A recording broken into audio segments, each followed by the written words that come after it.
Hey, it's Josiah. And today is the 52nd anniversary of the Carnation Revolution, a military coup that put an end to Estado Novo, the right-wing dictatorship that had ruled Portugal since 1927. And I apologize for the pronunciation there. I'm sure I butchered that.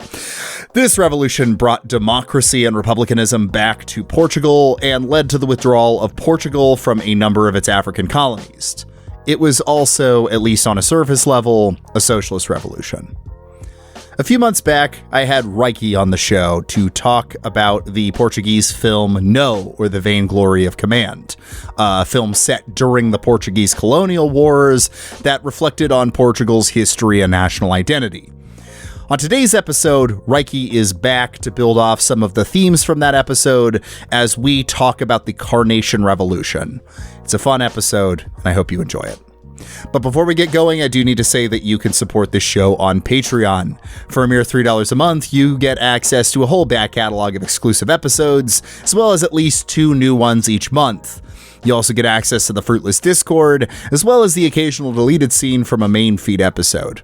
If you're not quite ready to support the show financially, that's all right. Consider just leaving a review on Apple Podcasts. It helps out with the algorithm, and I might just read your review at the top of an episode sometime. So, yeah. All right, with all of that out of the way, let's get on with the episode. Let's talk about the Carnation Revolution. You are listening to Fruitless, the podcast hosted by me, Josiah Sutton.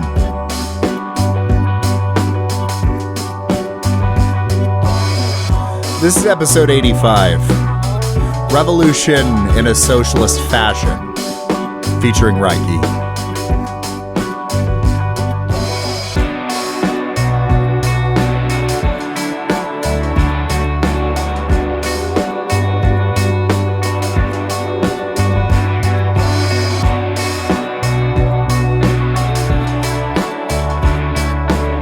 Welcome to another exciting episode of Fruitless. I am joined again by Rike. Rike's back. Hello, Rike. Hello. Yeah, I guess our Portugal correspondent for Fruitless now? Is that how we're gonna frame it? Does that come with pay? No. Well, yeah. If you want some of the $100 I get from Patreon every month, you could have like $5, something like that. And if we can start doing more Portugal episodes, and I can get like $1 a month. There you go. Yeah.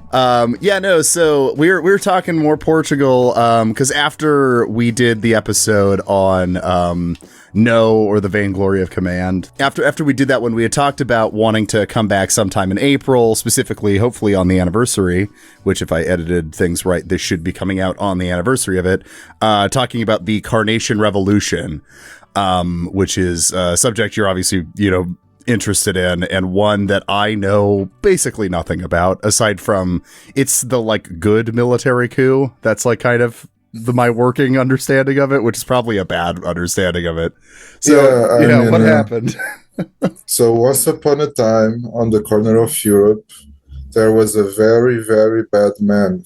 And he hated not just black people, as all Portuguese people did back then, but he also hated his own people. So he was super evil. And then the soldiers, the brave knights, decided to storm the castle and expel him. And then they had socialism. And that's it. That's my understanding of what happened. That's the episode. Yeah. Where's my $1? Yeah, I guess so. So maybe paint a picture for what happened leading up to the events. Why would they get to a point that there would be something of a left-wing military coup? How did this happen? Well, a big part of it is we got to plug the other podcast again. Oh, yeah. Even though there's a lot of things that's seeing it later that I think I should have said that I ended up not saying. Mm-hmm. But in general, regarding the war, I think it paints a pretty clear picture. We also talk about the social composition of Portugal, the composition of the different classes, the levels of education and wealth, and how that played into it.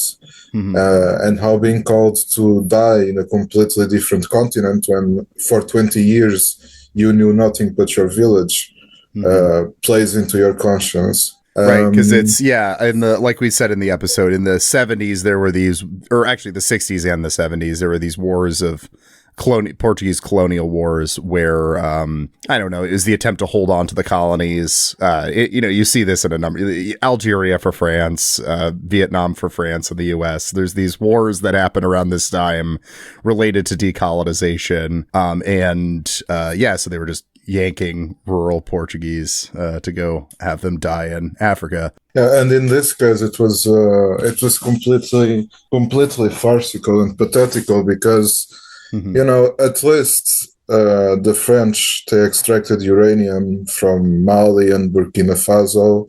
The Belgians extracted a bunch of minerals from the Congo, and we were basically just the middleman between foreign companies and the native populations. And so the state was spending over 40% of its yearly budget fighting 3 wars in order to basically, in practice, to protect the profits of foreign corporations and a few national monopolies and oligopolies. But in theory, defending the pluricontinental Portuguese nation, a nation which is not about a single race, it's about the culture and the religion, and the spreading of that culture and that religion to other parts of the world to civilize them. And that was the only backing that the regime had, because Portugal had been in a process of decline for over 200 years at the best prospects. If you want to go like more realistically, ever since the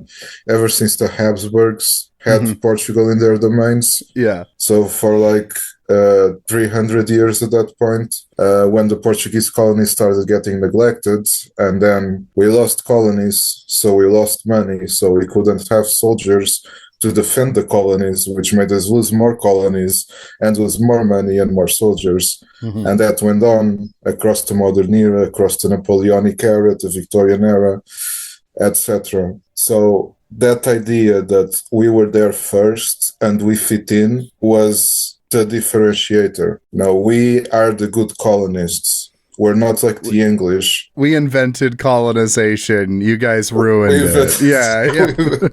We did it before. It was cool. The main things that we haven't talked about in the other podcasts would probably be, I guess, the political developments that were happening. Yeah. Obviously, among the elites, among the literate ones, and the ones with higher education. So ever since the beginning of the dictatorship, I wouldn't say... When did the dictatorship start? It started, technically, the first military coup was in 1928, on the 26th of March, if I'm not mistaken. But the constitution that Salazar proposed got approved in 32. So that's when the Estado Novo really solidifies itself, after a fight between like the hardline militarists, the Catholic integralists, the actual fascists, like Italian style. Yeah. And Salazar just like trying to keep everything under wraps and depoliticizing the population, having a sort of crony technocracy, which is like technocratic, but to fill your own pockets at the same time. You get the best of both worlds. That kind of answers a question I was going to ask there, which is because I think there's kind of a crude understanding of Portugal where people will talk about Salazar as a fascist leader. Would you consider him one or no? I mean, he was a drama kid. You know, in the 30s, he had a picture of Mussolini on his desk. He created the Portuguese Legion, which was a paramilitary organization. He also created the Portuguese Youth, which was like the Italian Bambini. Those actually survived the 30s, but like the Legion got very weakened afterwards, because after the Second World War, it wasn't cool to be a fascist. Right. So there were more trappings of democracy that were obviously hollow.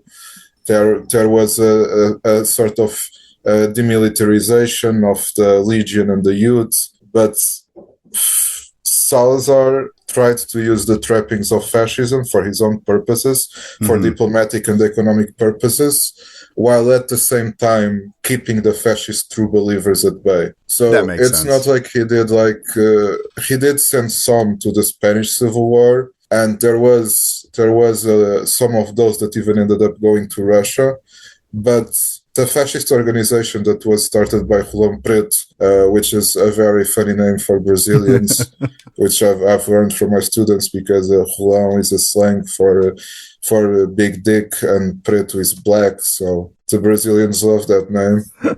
So Big Black Dick was one of the original Lusitanian integralists.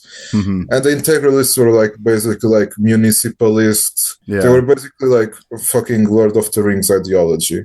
But Rolão Preto was kind of like an Oswald Mosley type of guy. So he kind of took like some of the elements of it. He took like the monarchism, he took the national Catholicism, and he made a fascist movement to national syndicalists, and those were the blue shirts, and they did a few rallies, and they got suppressed pretty hard by the regime very early on. A lot of the ones that were like followers rather than leaders ended up being a part of the regime, along with the original integralists and with like Catholic conservatives, etc. But Rolão Preto just got completely sidelined from it.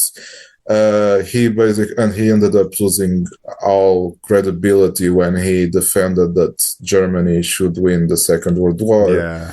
Because afterwards he tried to play as a liberal monarchist that was in favor of an England-style system.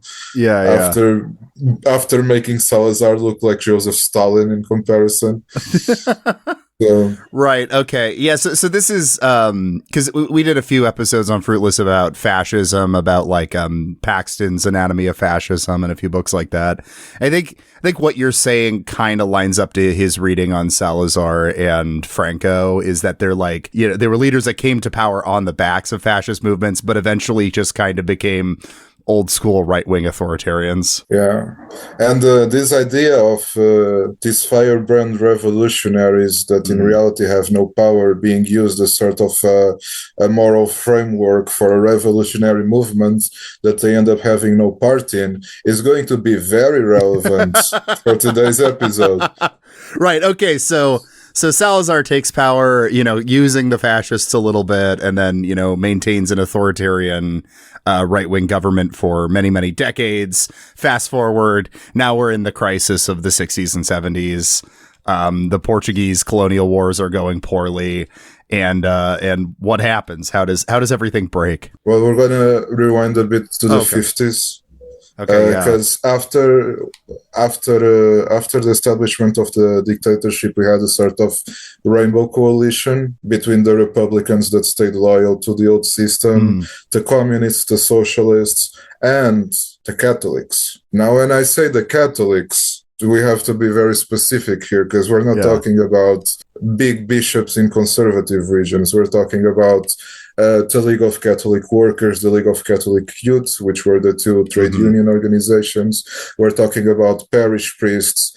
And ironically enough, we're talking about missionaries. Interesting. Because in the Portuguese colonies, the missionaries were some of the most activist left-wing forces that existed, because they witnessed that carnage and that slaughter firsthand, especially in the post-war period when there were a lot of Italians and Spanish monks being sent into Angola and Mozambique.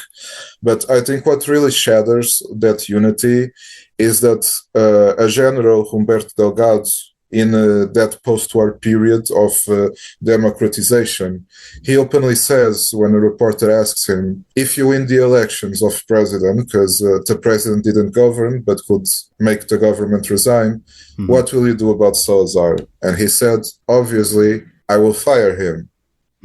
And then he got murked. Yeah. So, so that was in the 50s. After that happens, the communists are like, okay, we played the Republic game with you guys. We even pretended that colonialism was good just to not offend the Republicans in the 40s, to the point that the Catholics denounced colonialism before the communists. But we need to start doing some shit. We need to start blowing up some helicopters. We need to start like taking over some ships and diverting them to Venezuela. While, of course, the respectable members of the bourgeoisie, which composed the polite opposition, seeing that any opposition to Salazar would simply get murdered, decided to try to change the system from within and participate in the fascist parliament. So that will create a split which will reverberate into April. This also makes the Catholics organize more broadly. So the trade unions die in the 40s. The only resistance to Salazar, concretely speaking, is the Marxists backed by Moscow, pure and simple, until the revolution.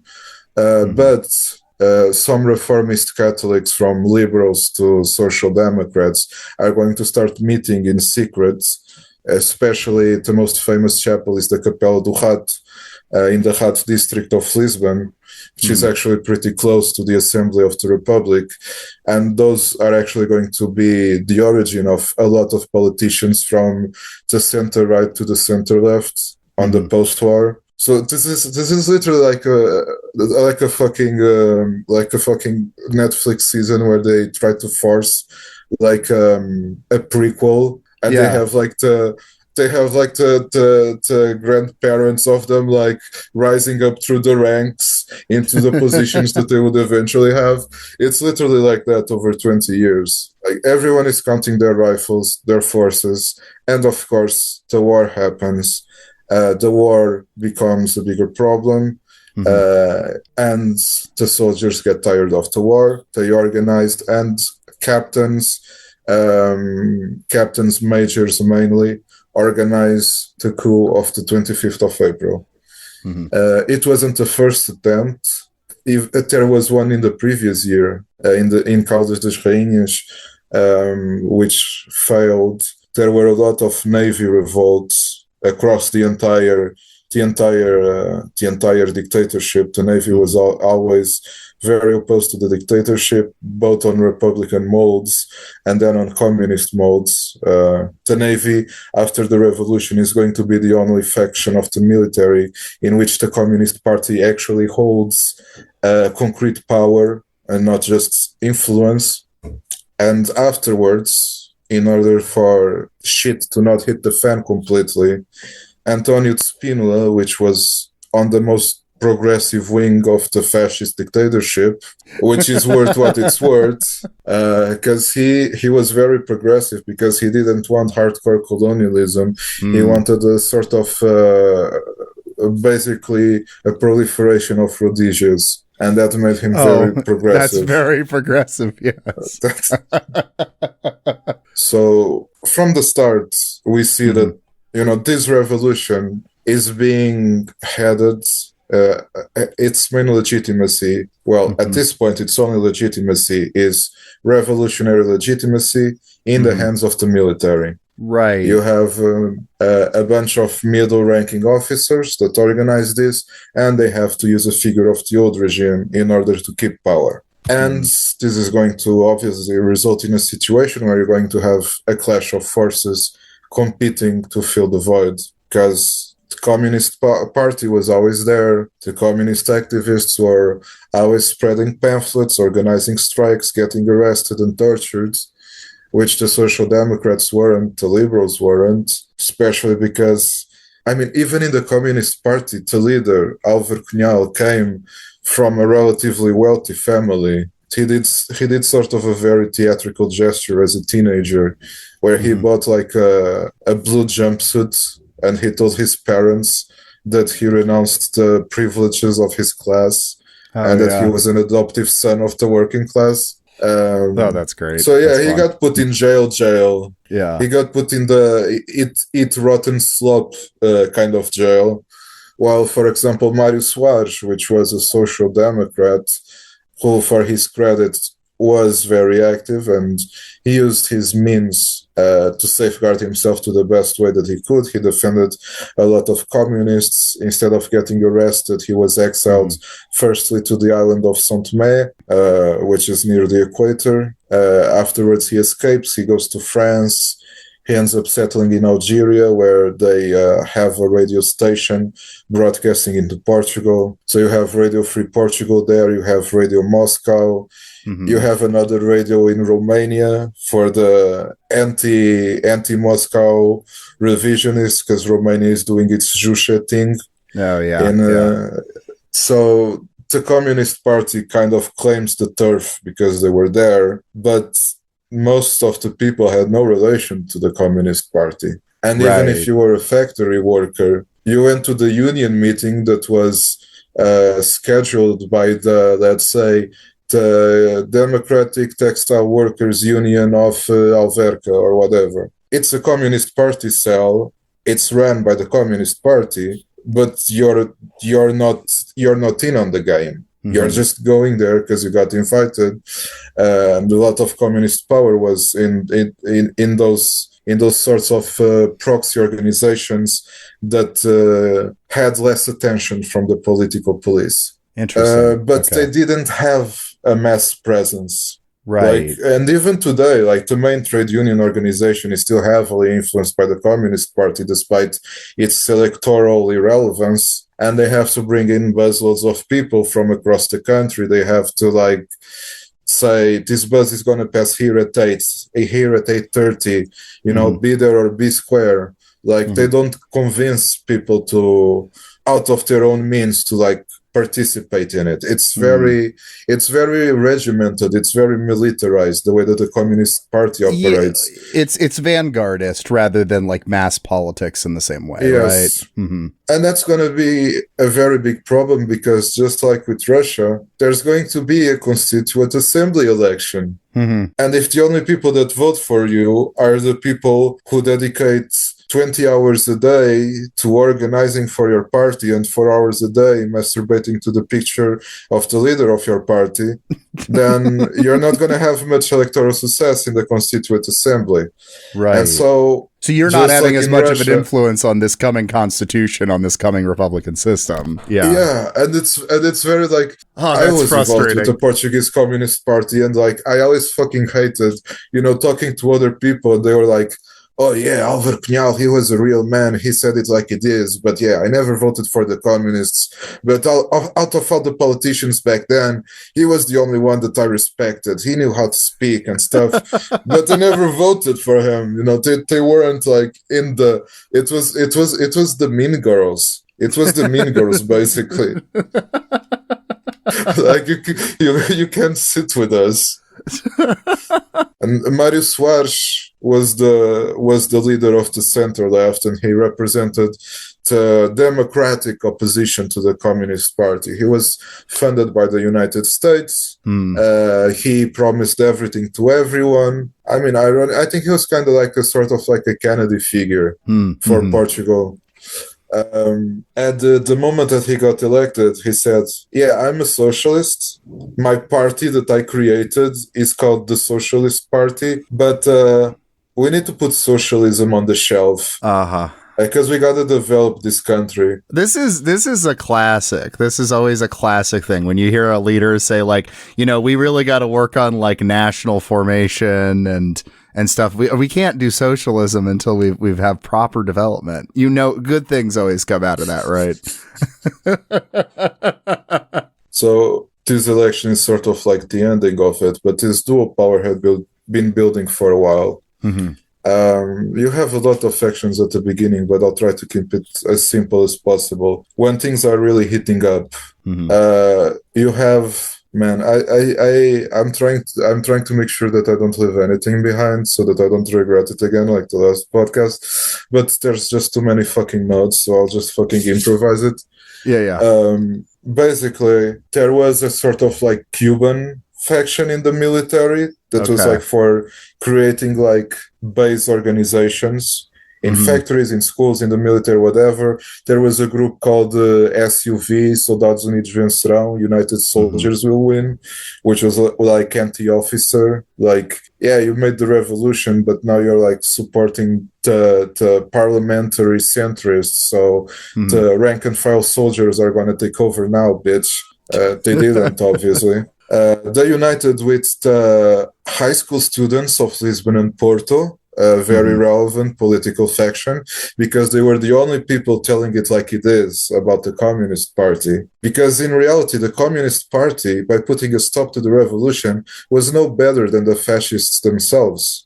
So it was mandatory, above all things, to make sure that Álvaro Cunhal, the revisionist traitor, and his party of social fascists had their comeuppance before anything else. And of course, they also got incredible amounts of money from the American embassy to do their job. They were completely irrelevant politically, as you might expect. I read a book about them. One of those parties, of the groups that actually became parties, their first Congress was in the summer house of the parents of the founding member. Oh my God. So these were the real proletariat. Yeah, okay? yeah, this is... that the Communist Party betrayed the working class. As a private school kid, let me tell you about revolution. Yes, yeah. Let me tell you about the peasants. Yeah, okay, so this is probably pretty frustrating for the communists of this time too, that it's like you were kind of there first, and then you're watching the revolutionary project kind of slipping out of your hands. The thing is that it was never in their hands. Right. Like the involvement that the Communist Party had was only that they found out about it, like, I don't know precisely, but I don't think it was more than a month beforehand. Like, the secret police knew about it way before the Communist Party knew about it. Okay. Oh, by the way, guess who was in charge of the secret police? It was Spinola, the guy that was nominated as the president after the revolution. Oh, great. Awesome. Isn't it weird that the secret police knew about it and didn't do anything about it, and then the guy that was running things becomes the president of the provisional government? And people to this day, on the left, on the far left in Portugal, will tell you that Portugal was a hotbed of revolutionary activity that was about to explode into a popular uprising to take over power. Which, you know, they tried to turn it into that, but they failed. Right. Because, I mean, ultimately, this feels like a bourgeois revolution with a few socialists hanging out. Am I right in saying that, or is there more socialism to this than I'm seeing? There is more socialism to this. Socialism kind of became a fashion. So, like, you know, the Social Democrats call themselves socialists. The liberals call themselves social democrats. The Christian conservatives call themselves centrists. It was the political language that was used, even outside of the revolutionary circles. But in practice, it just wasn't possible because rich people didn't want it, and the Americans didn't want it. And not even the Soviet Union wanted it. Right. And I guess, do you want to say more about why the Soviet Union didn't want it? I mean, I know this is kind of a story of the 20th century, is the Soviet Union being way less pushing for global revolution than I think like the US kind of in their anti-communist hysteria felt they did. But like, why didn't the USSR want Portugal to go communist? Because Portugal basically had no value to the Soviets. Portugal was a host to very important American military bases. The largest base in the Azores Islands in the middle of the Atlantic Ocean, which are being used to this day to bomb Iranian children. There were also, I don't know the scientific terms for it, but there's long-range radio stations that caused children in a 50-mile radius to have birth deformities that you couldn't have in a country like France or Italy that had governments that were accountable to the people, so the Americans had to put them in Portugal to broadcast signals into the Soviet Union. One of my grandfathers is actually from a village that is near that. Wow. It was a very stupid way to disguise it, because you know, it's just some random relay towers in the middle of nowhere, and the small village next to it has a police station of the political police. Yeah. Why would the political police be observing like 50 peasant families? Yeah. Very weird that they were there. Certainly there was nothing going on. They actually made a Netflix series about it, which makes the Communist Party look way more badass than it is, unfortunately. So it was a very important asset for Americans, like the mainland and the islands that weren't colonies were very important. And if Portugal flipped, the islands would stay in American hands. Oh, okay.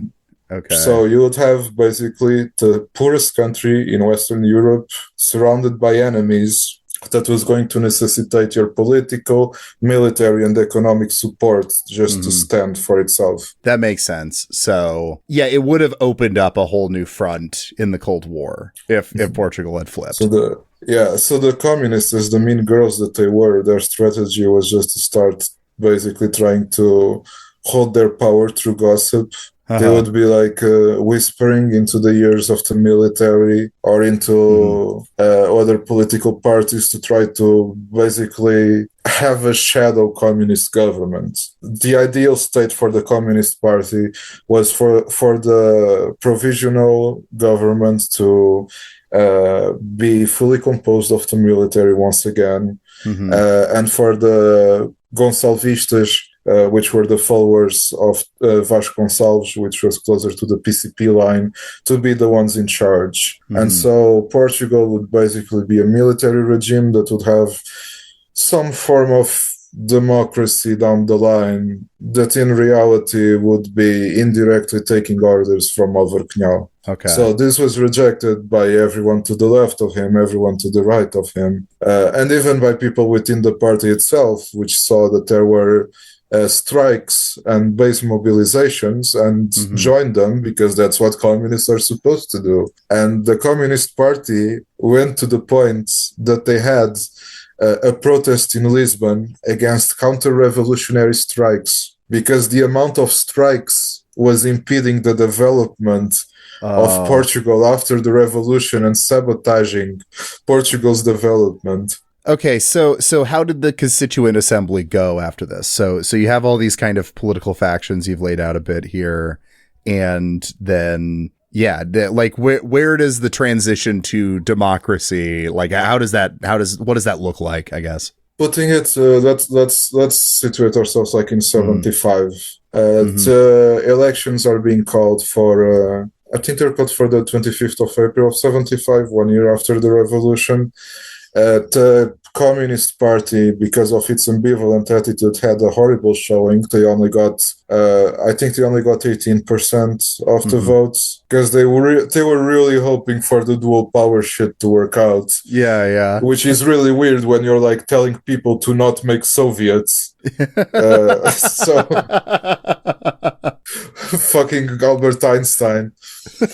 They really thought like, like so this one guy in the military, he's going to be able to consolidate power in the rest of the military against both the conservatives, the moderates, the Cubans, and then he's going to get rid of all the other factions in the civil society, and we're going to have a socialist country. But no. Yeah, it wanted to do top-down kind of socialism, and that's just, exactly. Right, as even like, the Russian Revolution didn't happen completely top-down. There was, the Soviets were getting formed, but you can't suppress a mass movement and then be like, why am I losing elections? Also, I think at this point it's important to introduce for our American viewers that don't understand the concept of political parties due to the media slop that they consume every day. I have taken the liberty to use artificial intelligence in order not only to pollute the riverbeds of your country, but to also serve the purpose. It is a revolutionary purpose, that's to America.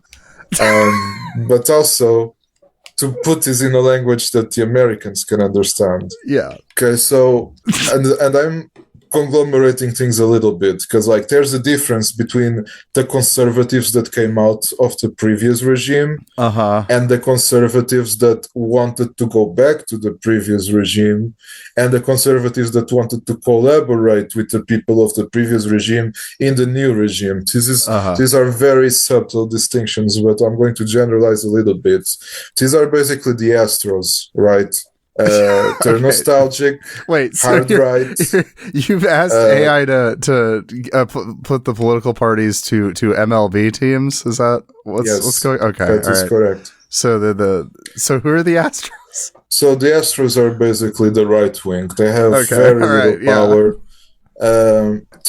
There are many legal political parties on the right that end up supporting military coups against the revolution and getting made illegal because of it, and then creating other parties that create more coups and terrorist bombs and shit like that, and get declared illegal. So they end up being split between the Christian Democratic Center, which was not very democratic and not very Christian, and more on the right than the center, very right? centrist, considering that they murdered priests with bombs for not being fascist enough. Yeah. Very and they're centrist. Like the Astros. Okay, those are the Astros. They want to be treated as a real team, but they are cheats and no one trusts them. And everyone knows that if you give them the minimum opportunity, that they're going to do whatever it takes to get to power again. Okay. And these guys are going to be, well, they're not the smallest force in the first parliament, because the ultra-lefts get one guy, but they are the second smallest, below the Communist Party. Okay. Then, going a bit to the right, you have the Cardinals. Yeah. These are the Social Democrats. You know, they're very respectable. Since this is an audio medium, you were doing massive air quotes while you said that. Just Social Democrats. Which was very funny, because they instantly joined the European political party, which was the European People's Party, which was always center-right. Oh, okay. And they were called, even then, the Social Democratic Party, and they joined it. And they're the maintainers of the order and of playing by the rules, just like the Cardinals. Yeah. They're respectable, they're democratic. If they find out that there's a terrorist in their ranks, they kick him out, you know. The greatest figure is Francisco Sá Carneiro, which I always think it's the people that lived back then. He was like the right-wing Álvaro Cunhal. He was like, oh, he speaks so well. Oh, he's such a good man. Yeah. And he died in a plane crash. And they named the airport in Porto after him. Okay. Which is fucking sick. That's not a fucking tribute. That's how he died. That's a little fucked up. Imagine if you're on the plane to Porto. You're going to a vacation somewhere. You're like those rich upper middle class Americans going to the vineyard tourism in there. Yeah. And you're like, oh yeah, this airport was named after a guy that died in a plane crash. We're going to land now. Strap your seatbelts. So yeah, they're not like the Astros. They're respectable. Okay. You're comparing them to the Cardinals. In case of far left takeover, they're going to the work camps. They're not getting put in the ditches right away. Okay. And then you have Mário Soares, the Socialist Party, obviously, the Dodgers. Okay. Very broad front. A lot of dollars coming in, just like with the Dodgers. Yep. Their best foreign player wasn't Japanese. It wasn't Otani. It was Frank Carlucci, the American ambassador. Okay. But it was their race. It was their race. Carlucci solved a lot of problems for them. Yep. And they just want to win the series. You know, they're very, very broad. They could have gone in a completely different direction, because they had like actual like socialists there, from like broadly Marxist ones to like Christian left socialists. But Cunhal's list won their first elections. And then the Communist Party, This is the hottest take possibly in the entire podcast. I'm so excited to see who you've decided they are. Or sorry, who ChatGPT, I guess, has decided it is. A disciplined machine, cadre depth, organizational seriousness, national reach, historic weight, widely feared even when not actually omnipotent. Oh yes, the Portuguese Communist Party are the New York Yankees. Fuck off, no! I knew you were going to say that. Damn it. I mean, it hurts me. I mean, I was there. I was in the communist youth. Okay. Yeah. You got to get your Yankees comparison that I make lightly, but they are like the Yankees. They wanted to be an evil empire. If the Yankees were owned by a Russian oligarch that didn't want them to win, it's pretty much it. And of course, the Maoists, Hoxhaists, Trotskyists, being noisy, intense, factional, occasionally exhilarating, are the New York Mets. 12 games in a row as of today, the 22nd of April. 12 decades in a row for the far left as of today. And so, like, this constitution, which is actually composed by a very little amount of Marxists and a moderate amount of people who consider themselves socialists in a broader sense, is going to make a very LARPy constitution. Which is going to state in the preamble that Portugal sees a socialist road as its future, that healthcare, education, housing are rights of everyone.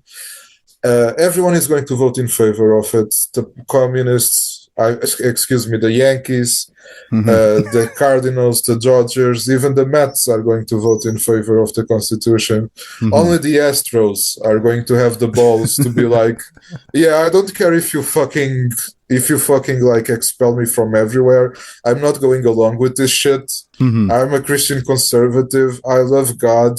I know that if communists take over, they're going to kill my grandmother by giving them an injection behind the ear. These are just facts. I have nothing against communists. I'm sure that some of them are good people, but I'm not going along with this road to socialism bullshit. And neither should you guys sitting directly next to us, who are part of the center-right European political party, voting in favor of a socialist constitution.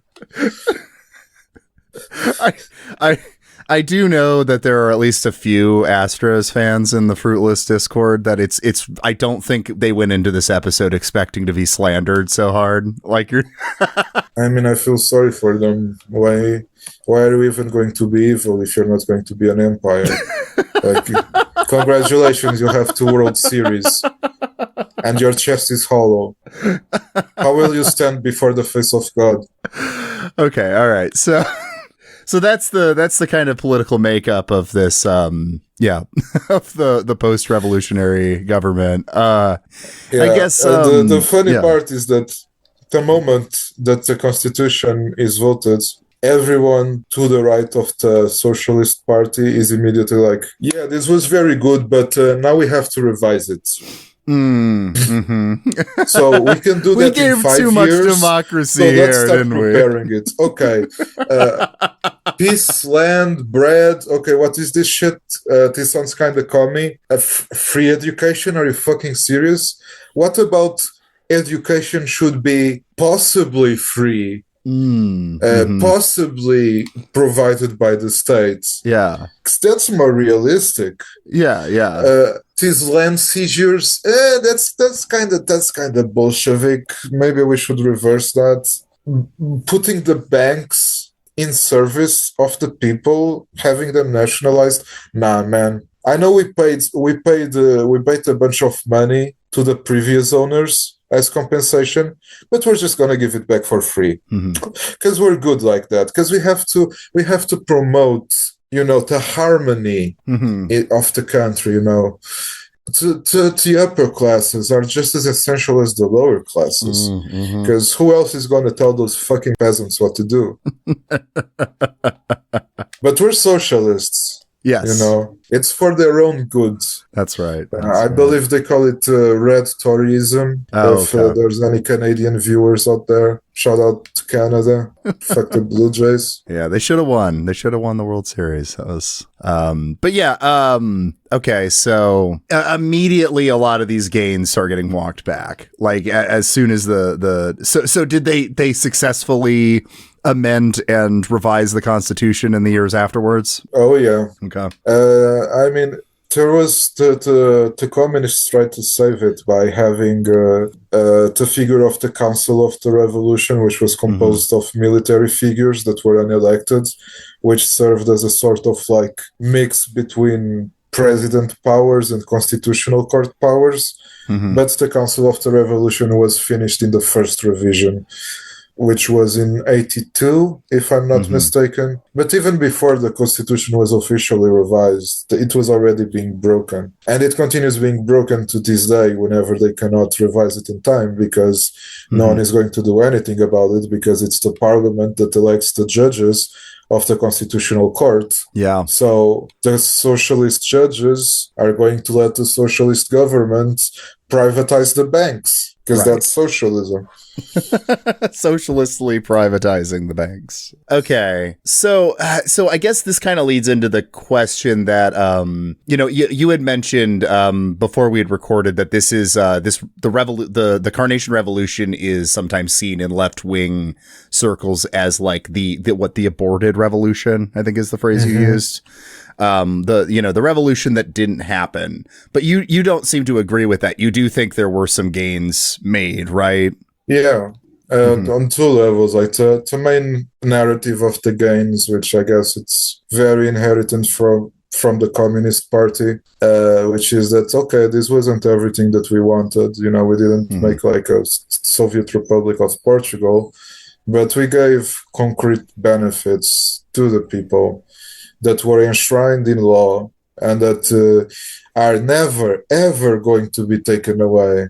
And the action of the Communist Party since then has been merely to defend the revolution. Like, I don't even fucking know, like being at a fucking dinner of the Portuguese communist youth and having like a guy make a speech and then people like shouting like, Juventude comunista, marxista-leninista. Marxista-leninista, Dredd.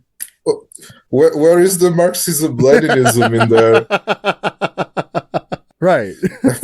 We have to stop these factory strikes that are stifling our economic growth. Just like Lenin. Yep. Fucking Yankees, man.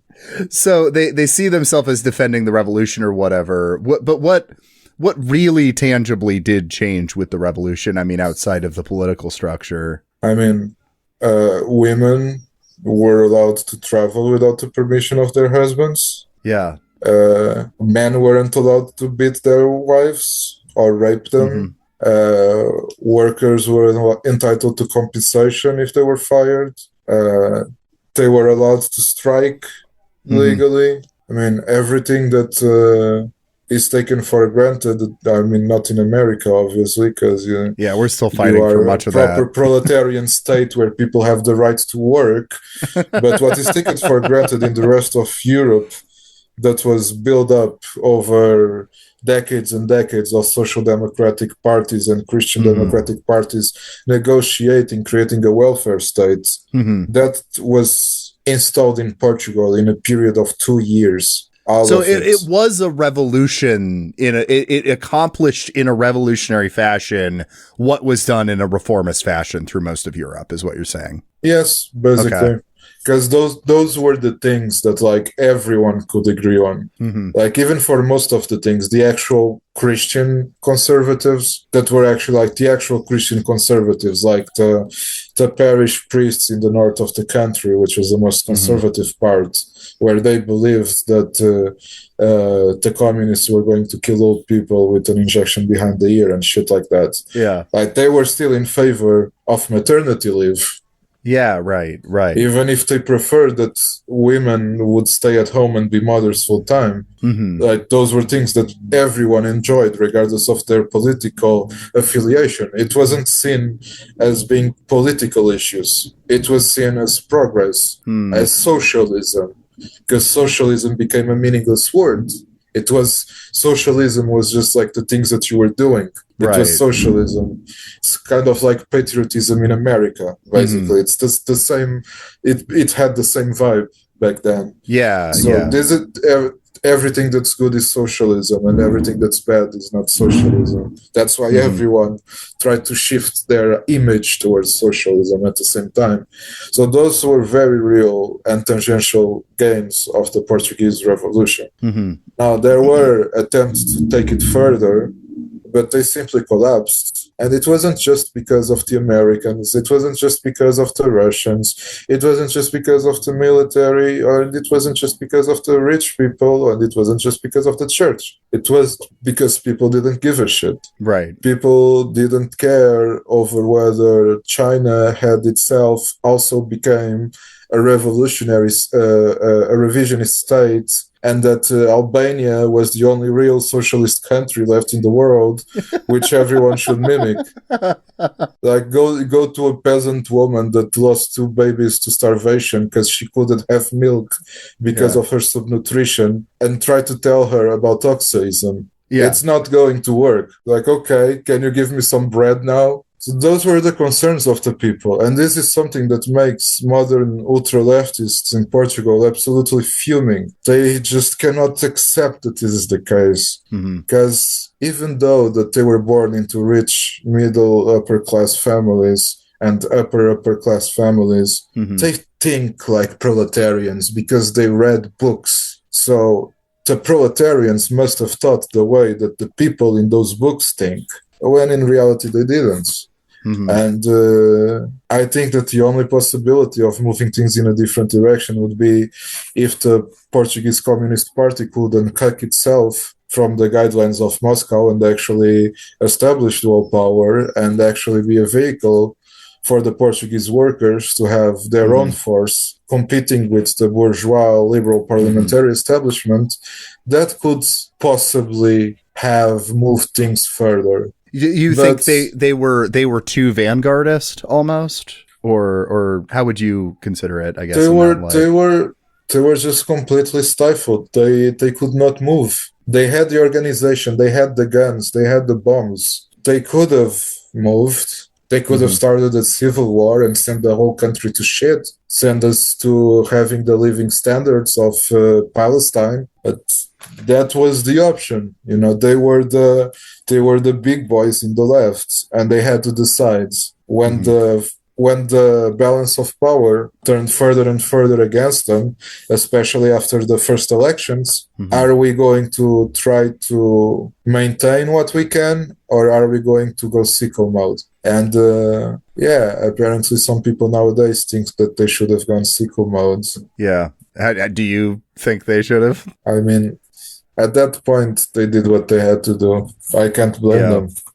Yeah, I mean, I can't imagine sending the country into a violent, bloody civil war would have been the right move at that time. No, man, but you see, the queer reading groups would have been able to reconstruct the country in record time. Yes, that's right. And I just hate the Portuguese left so much, because it's like either you're in the Communist Party and you're like basically a sheep for like the Unionists nowadays, or you're in like literally a reading circle, or you're like in the left bloc, which was formed by the ultra lefts, but is now like just different identitarian issue people fighting each other for their single identitarian cause, and like coming to an agreement between them and then banning everyone from the party that disagrees with them until the next Congress, where they repeat that shit and then they wonder why they cannot grow. I had my problems with the Communist Party. We had an amenable divorce, I guess, because I talked shit about what they did on Twitter, and then they stopped calling me. So didn't get executed like That's good. during the dictatorship days for being a traitor. That's good. At least That was actually a very funny thing because like one of the main guys that calls the PCP revisionist, I think I talked a bit with you on text. Francisco Martins Rodrigues, which was a guy that was arrested and liberated by the party in a jail attempt, and then spent the rest of the time being a Maoist and calling the people that saved him fascists, even though he literally snitched in jail. Guess what? Before he went to jail, there was a polemic in the Communist Party over what to do to snitches. And he was one of the few people who said that snitches should be executed, while the rest of the party ended up deciding on a more nuanced approach. So yeah, that's the guy so who is like the biggest traitor to the Communist Party before the revolution, who said that no, we should have no mercy to those counter-revolutionaries. And then he spills the fucking beans and gets everybody arrested, and the party still bails him out, and then he calls them fascists. Like, this is the perfect picture of it would be the perfect picture of the modern Portuguese far left if it wasn't for the fact that he came from a working class family. So what, most of the listeners to this, as you know, are going to be American.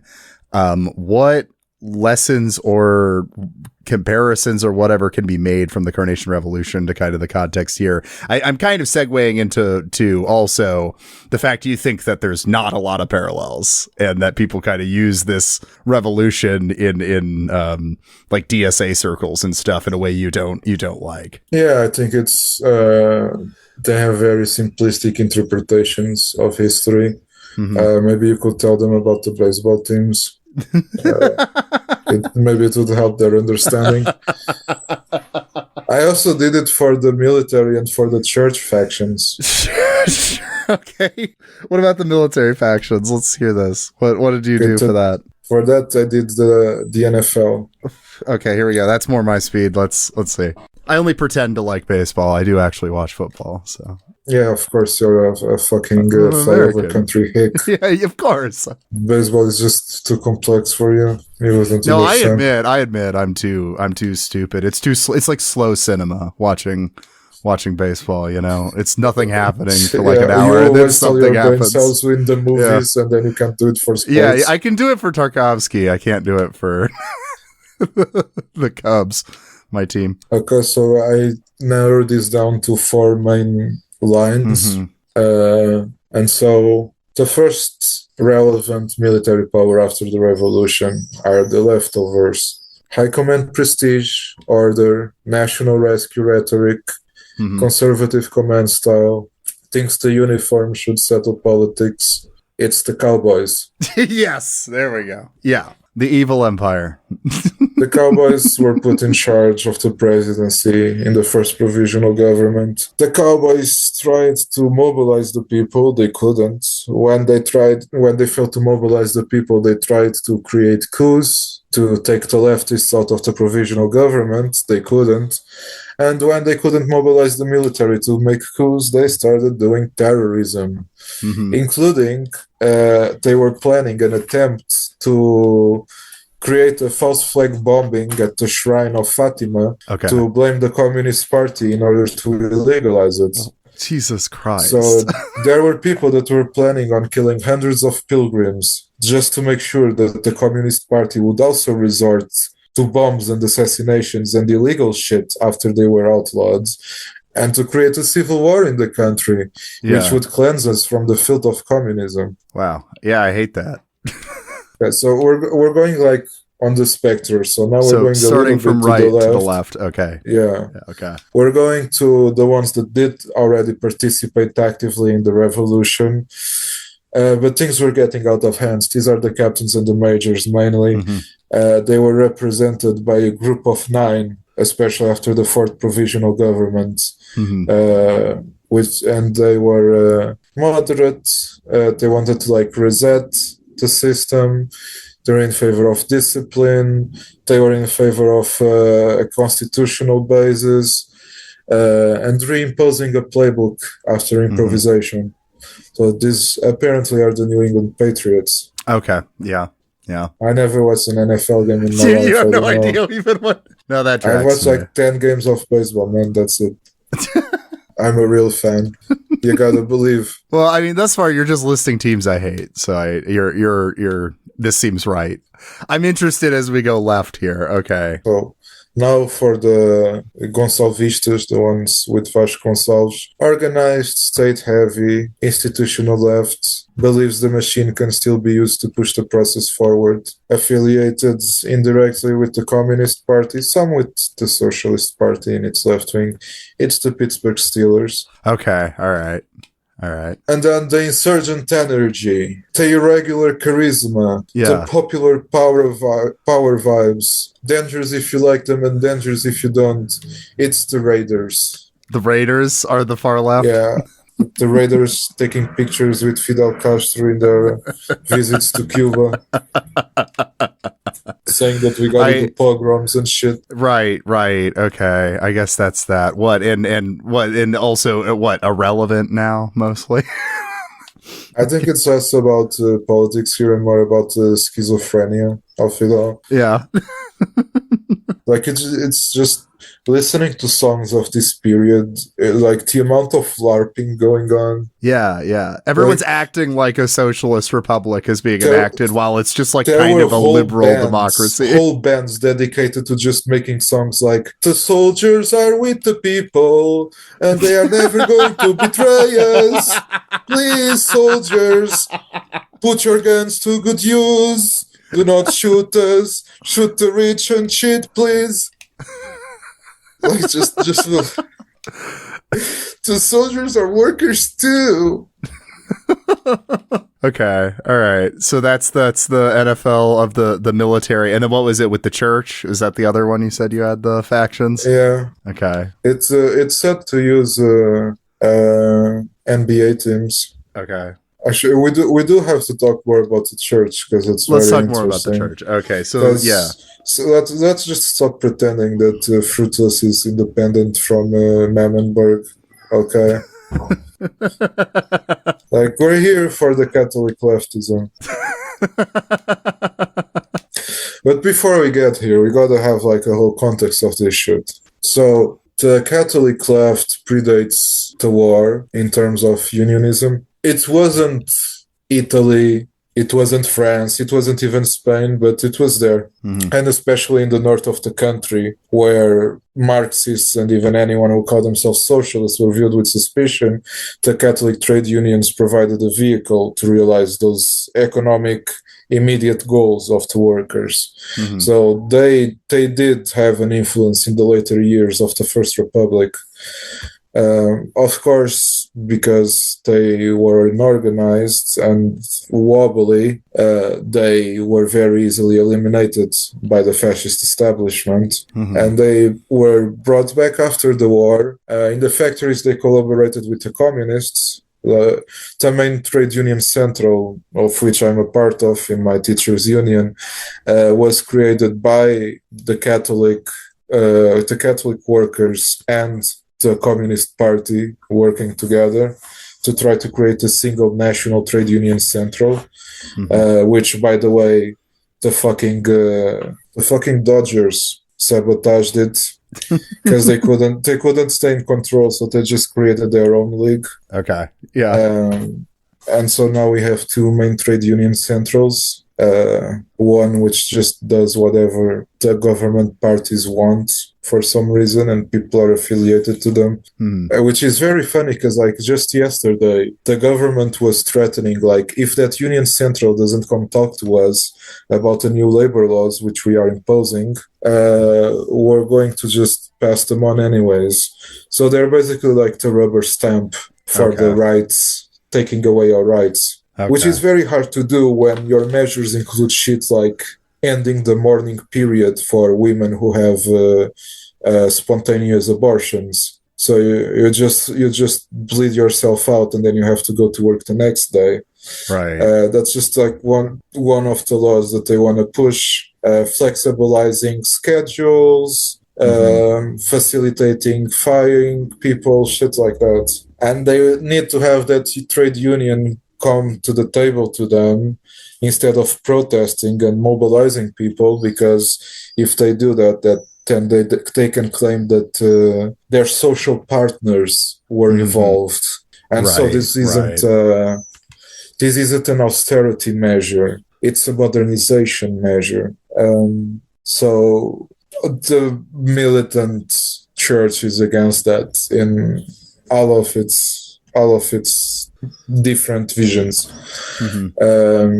Then the war also got a lot of people mobilizing against the regime. Even before the war, there was a priest that was exiled that went to America that wrote a book called Christianity and Revolution, which was actually my gateway into returning to the church. I still remember vividly the first time I read that book, which hasn't been edited since 1975. And so I have 2 copies of it that I found at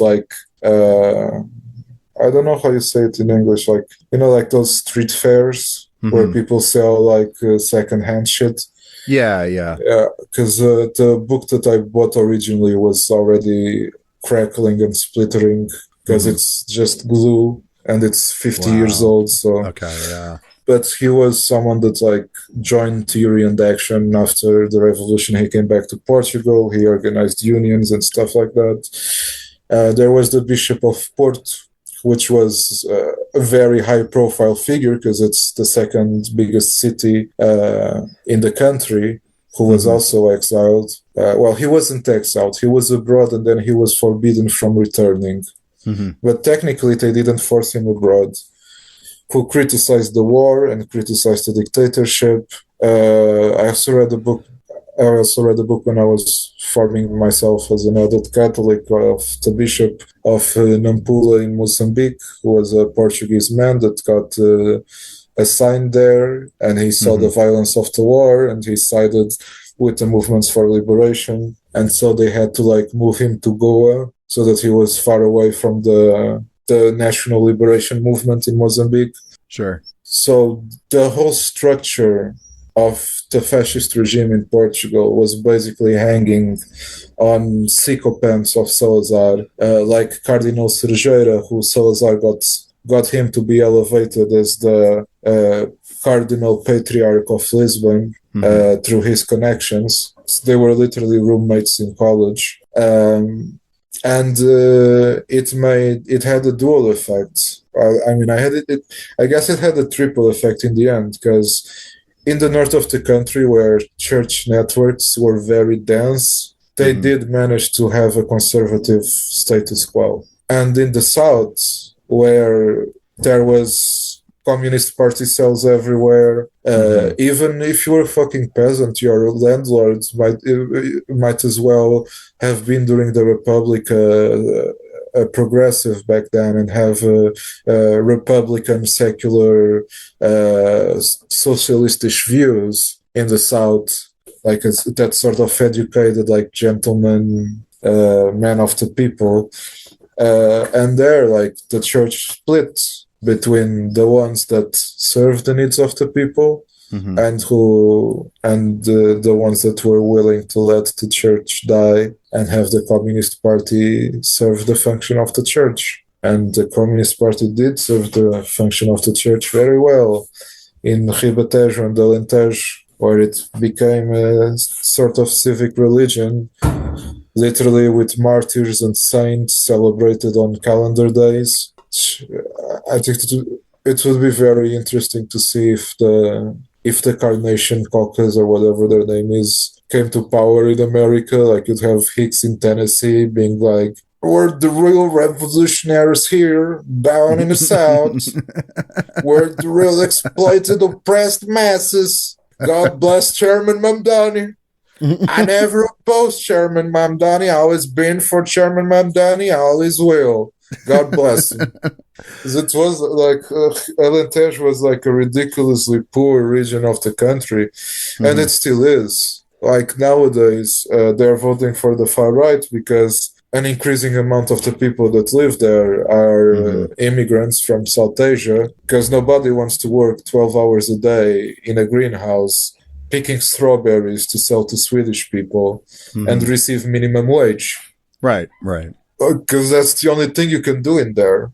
Because there's no rain, there's some mines that aren't like mines that have been in functioning for since the time of the Romans, that have nothing left to give. Like, it is a desert, and it is, like, to this day, the area where the Communist Party has the most influence as a literal cargo cult of 1975, and the land reforms and the land seizures. Okay, yeah. There's one more that is important to mention, because they're going to feed into the center of parliamentary politics, which are the reformists, which include a lot of clergy, but are mainly important because a lot, and I mean a lot, of young, wealthy, and middle-class people in Porto and Lisbon adhered to it. They met in chapels like Capel do Rato. Some of them participated in the fascist parliament as part of the Sacarneiro group, but most of them didn't. And they are sort of like the more moralist, faction of Portuguese politics after the communists, but they're a bit more flexible because, you gotta keep up those estates. The maids aren't going to pay themselves. So for Cardinal Cergeira and his friends, the regime-aligned hierarchy with prestige, establishment aura, old institutional glamour, very used to being close to power. Who can it be, Josiah? Wait, you're doing NBA teams for this, yes, right? Okay. What? Who is it? I don't follow NBA too well. Oh, what? Is it the Knicks or something like that? The Knicks? The Knicks fucking suck, man. Okay, yeah. I don't. You are insulting a tri-stater like myself saying shit like this. I'm gonna put all of my New York homies against you. I don't. It's the Lakers. It's the Lakers. Okay, yeah. There we go. And then you have the conservative anti-communist mainstream Catholicism. Discipline, defensive, moral seriousness, sees itself as holding the line against the chaos. It's the Miami Heat. Okay, all right. And the dissident reformists on the Catholic opposition. Conscientious, moral arguments, seriousness, but with a reforming tradition behind it, the Boston Celtics. Okay. And then the Catholic left, from the Catholic workers, the anti-colonial currents, the missionaries, urban, restless, socially embedded, and permanently in the thick of contradictions, the New York Knicks. There we go. Okay. So yeah, like the church is really not a bloc, which is very ironic, because the church is not a bloc because of a politician that makes politics into a bloc. And the rest of society fragments itself based on their vision towards that bloc. So while you have your mayors, your businessmen participating in the mainstream political power, putting aside their differences, putting aside their different the parties that they used to have, whether they were conservative Republicans, monarchists, fascists, whatever, to try to build the mechanism of control and stability. Everyone that was outside of it had to react to it. And usually it was in a way to try to bring that down in some way. And so you have a fragmentation both on the opposition, which doesn't remain unified for long, but also in the military and in the church, even though the military factions mainly come up after the revolution. Before the revolution, it's more of a matter of, should we just enslave them or not? Right. Okay. All right. So, I'm trying to think how we should kind of wrap this up here. I don't know. I guess, do you have more of a broader general statement about the legacy of the Carnation Revolution, what can be learned from it and what can't be? I don't know. Yeah, I think that it shows us that people have the power to impose themselves on those that say that they represent them, but in reality rule against their interests, that they cannot trust themselves blindly to whatever institution they belong to. The problem is, how are you going to square, how are you going to measure the difference between discipline and blind obedience? Because if everyone does whatever the fuck they want, nothing is going to get done anyways. Right. I mean, that's the lesson of a lot of the kind of 2010s protest movements, from like the Arab Spring to Occupy Wall Street to whatever, is like lack of organization and contradiction. There isn't enough discipline. There isn't a proper party, and the movements can get crushed by real parties that step in. So on one level, you need the discipline, but on the other hand, you need not like complete deference to the existing institutions, right? And there are less interesting, less anecdotal stuff that we didn't touch on, like neighborhood organizations and stuff like that took over buildings, took over offices. Nationalizations of industry and the banking that I mentioned. That was done in spite of the goals of the people in power. Right. Because of popular demand, right? Because of the people being mobilized. Yes, there was no other way that things could have happened unless you were just going to kill everyone. But when you divide those people into, I want to support the military, so I'm in the Communist Party, or I want a parliament, so I'm in the Socialist Party. You're putting people that have the exact same needs, the exact same ideas of what should change, and you're just splitting them and making them useless and paving the way for the people who are organized, especially if they have funding from outside, to do their thing and take over. So going back to like the idea of the aborted revolution, you cannot say that the revolution has commenced if it did not have an organizing force. And the Mets and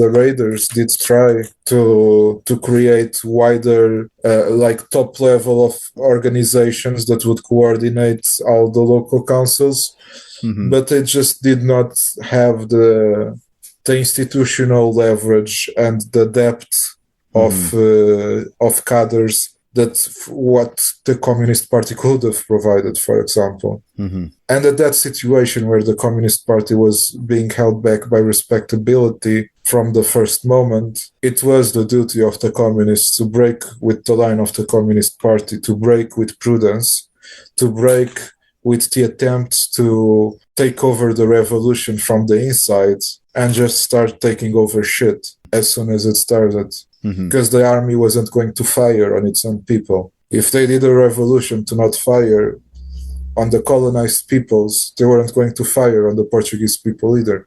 And that was the problem right there. And that was the moment that things could have changed. And I think that for people that like history, that like learning, and that are always learning and reading and finding new ways of tackling the problems that they have studied, I think that realistically you cannot say that it has been an aborted revolution because it didn't get started in the first place.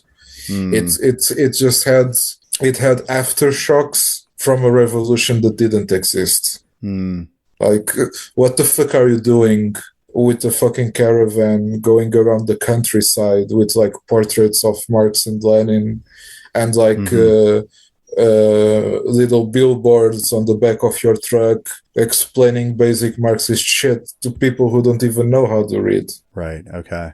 It's like the Greek independence war, when a bunch of like British aristocrats went there speaking in ancient Greek to them and like being horrified that they dressed like Turks and that they didn't know how to speak and shit like that. Like, that's what happened when the private school boys went into the countryside. These are the heroic peasant masses that are going to liberate us. It's sad, but it's history. I mean, there's nothing that we can do about it other than learn from it. So let's go Mets.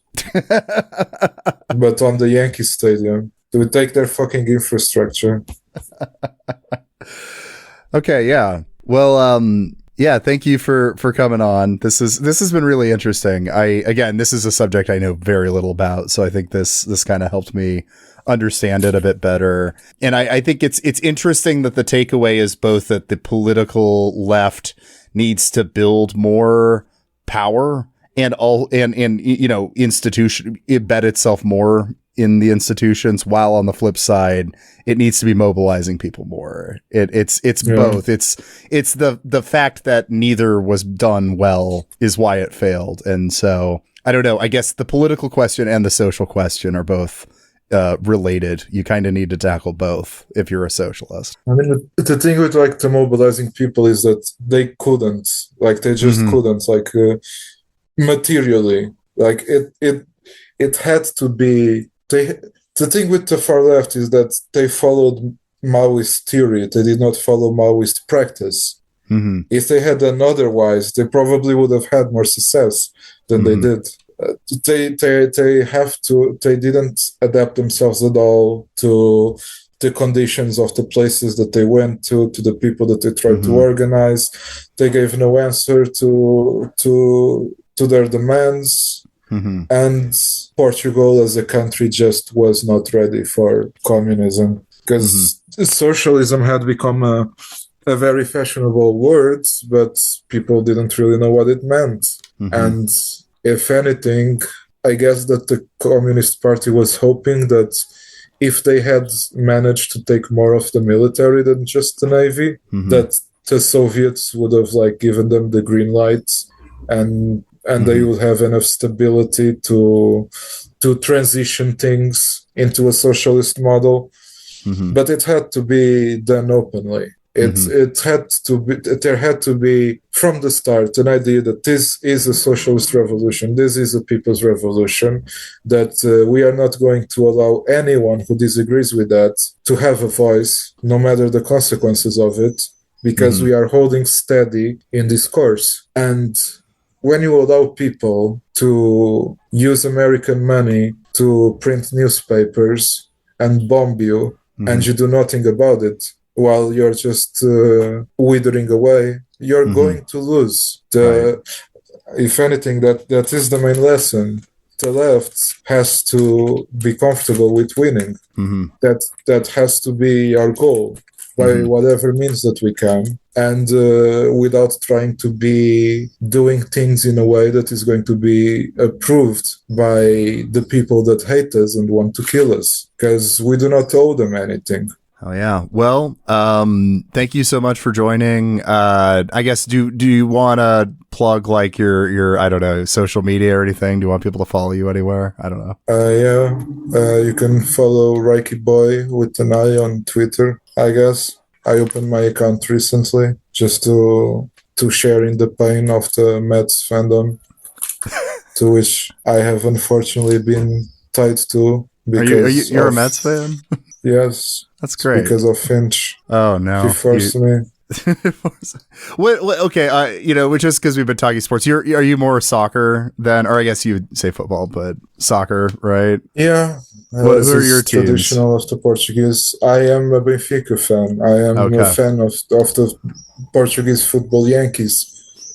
So imagine what it's like to be cheering for a team that I stay up to until midnight for the game to start.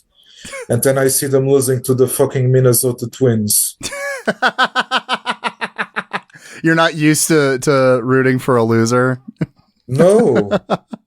Our team literally hasn't lost a single game yet in this championship. Yeah. We had 11 ties. I guess in baseball you can't have ties. Maybe the Mets wouldn't lose so much if there were ties. But we've had some ties, but we haven't lost yet, and we're in second place. And like the fact that we haven't won since 2022, it's a pain. That sucks. We won 4 years in a row in the 2010s. We went to the finals of the Europa League.